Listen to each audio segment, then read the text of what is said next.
Bonjour chers amis, bonne arrivée sur votre chaîne Déploie-toi. Aujourd'hui, il sera question de la prise en charge des blessés à travers la parabole du bon samaritain. Soyez bien installés et à tout à l'heure.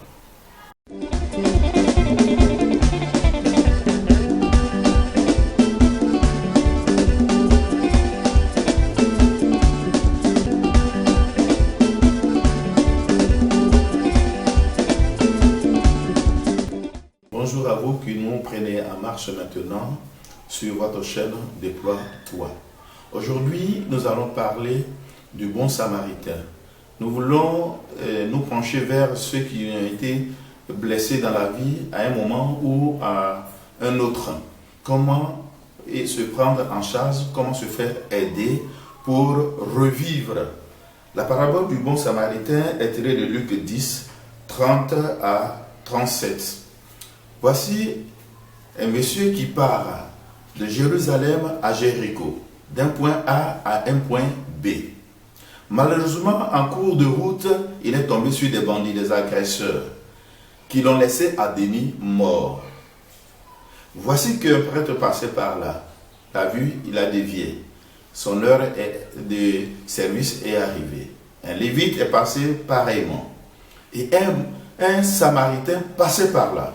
Alors, les Juifs, pour l'histoire, traitent les Samaritains de païens. C'est eux qui adorent le vrai Dieu. Mais voici que les Juifs sont passés sans s'arrêter pour secourir le demi-mort. Mais ce Samaritain s'arrête. Qu'est-ce qu'il fait? Il le met sous sa monture. Donc ça veut dire quoi? Il descend. Et il le conduit jusqu'à l'auberge. On prend soin de ce dernier. Et il promet rembourser à l'aubergiste si d'aventure il y avait des dépenses supplémentaires. Ça veut dire quoi? Chers amis, on peut être blessé depuis le sein maternel, blessure fétale.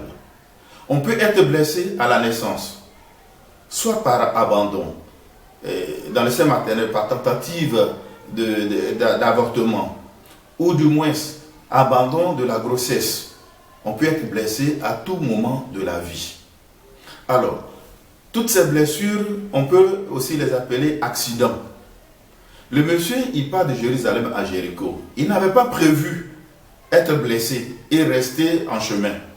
Donc un accident, c'est quelque chose d'imprévu. Mais est-ce que, pour autant, j'ai fait un accident de la route, que je vais me laisser mourir? Non. La première chose est d'appeler les secours et on t'envoie à l'hôpital. C'est un accident automobile, mais c'est l'automobile qui t'envoie à l'hôpital pour la suite. Qu'est-ce qu'il faut faire? Qu'est-ce qu'il faut comprendre par là?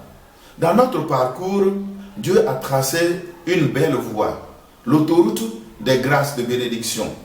Mais en chemin, il y a toujours des bandits. Il peut avoir des esprits impurs, des esprits mauvais, qui vont prendre la forme humaine pour venir freiner l'élan de votre parcours. Il ne faut pas abandonner. Ton père, tu peux le perdre dans ton enfance, mais ça ne sera pas un frein en main dans le programme de Dieu pour toi. Tu peux connaître toute épreuve, mais n'arrête pas ton parcours. Si par toi-même, tu n'es pas capable de te relever, fais appel à quelqu'un d'autre. L'essentiel, il faut que tu arrives à Jéricho. L'essentiel, il faut que tu atteignes tes objectifs. Il y a des gens qui ont perdu un être cher et qui ont passé tout leur temps à pleurer. Si mon père était là, aujourd'hui, je ne serais pas dans telle situation. Si ma mère était encore en vie, je ne serais pas dans telle situation, je ne serais pas maltraité dans telle famille d'accueil.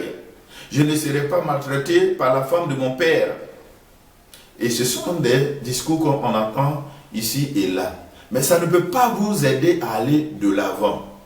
Et quand vous restez là, chers amis, à pleurer, à murmurer sur votre sort, vous pouvez grandir en âge, mais l'âge réel ou du moins l'âge spirituel que vous avez, c'est au moment de la blessure où vous avez refusé de vous relever. Vous pouvez avoir peut-être 45 ans, mais un événement malheureux est intervenu dans votre vie à l'âge de 3 ans. Et vous n'avez pas été pris en charge.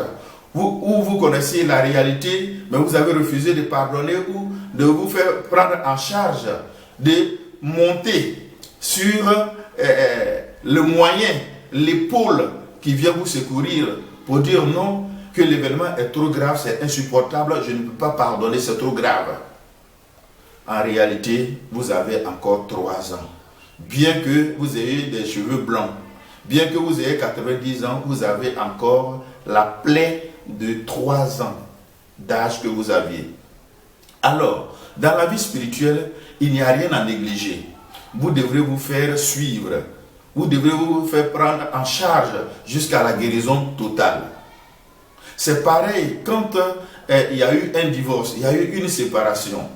Tant que vous n'avez pas été pris en charge, tant que vous n'êtes pas guéri, si vous reprenez, vous allez commettre les mêmes erreurs, vous allez connaître les mêmes blessures. Parce que dans la vie humaine, on n'a rien à négliger. Si vous négligez une plaie ouverte, ça va s'infecter. À plus forte raison, une plaie intérieure, invisible à l'œil. Et pourtant, vous êtes seul à souffrir. Reconnaissez que vous êtes blessé. Reconnaissez que vous avez fait un accident. Appelez le secours. C'est vrai, c'est le Seigneur. Mais appelez toujours quelqu'un d'expérimenté pour vous aider à vous relever. Qui vous mette sur sa monture d'expérience, sa monture de quelqu'un qui est vraiment expérimenté pour vous aider à arriver à Jéricho. Parce que vous ne devez pas rester entre Jérusalem et Jéricho. Vous devrez avancer, vous devez évoluer. Et cette parabole vient aider chacun. Blessé intérieurement, blessé émotionnellement, blessé sentimentalement, blessé par un échec, blessé par un projet qui n'a pas abouti. Ne reste pas à mi-chemin. Relève-toi. Parce que guéri, tu auras de l'expérience pour aller de l'avant. Même en affaires, on peut échouer par 1 ou 2 fois. Ne reste pas en chemin, mais tu auras de l'expérience. Ouvre les yeux. Va vers quelqu'un qui est dans le domaine avant toi. Donc, monte sur sa monture pour qu'il t'accompagne, pour qu'il te coache, pour que tu arrives à destination. Cela est important. Il ne faut rien négliger dans notre vie humaine comme dans notre vie spirituelle. Nous sommes appelés à aller de l'avant. Laisse que quelqu'un passe et mette le vin dans ta plaie. Le vin qui symbolise la joie de la guérison retrouvée, la joie de l'accident oublié, pour que tu puisses aller de l'avant. De toutes les façons, tous ceux qui ont fait un accrochage, qui ont fait un accident aussi grave que cela, mais après leur guérison, ils ont repris la direction de leur véhicule. Parce que c'est un moyen de déplacement pour certains moyens de transport et de travail plutôt. Et donc, on ne peut pas abandonner parce qu'on a eu un incident de parcours. Il faut se relever, il faut aller de l'avant. Sois comme l'aigle, que ta blessure, que ton échec ne te cloue pas au sol, mais que cela te donne comme une branche d'appui pour l'aigle, pour prendre son envol et pour aller de l'avant. Que le Seigneur te bénisse. N'oublie pas de t'abonner et de cliquer sur la cloche de notification pour ne rater aucune de nos prochaines vidéos. Sois fort et courageux.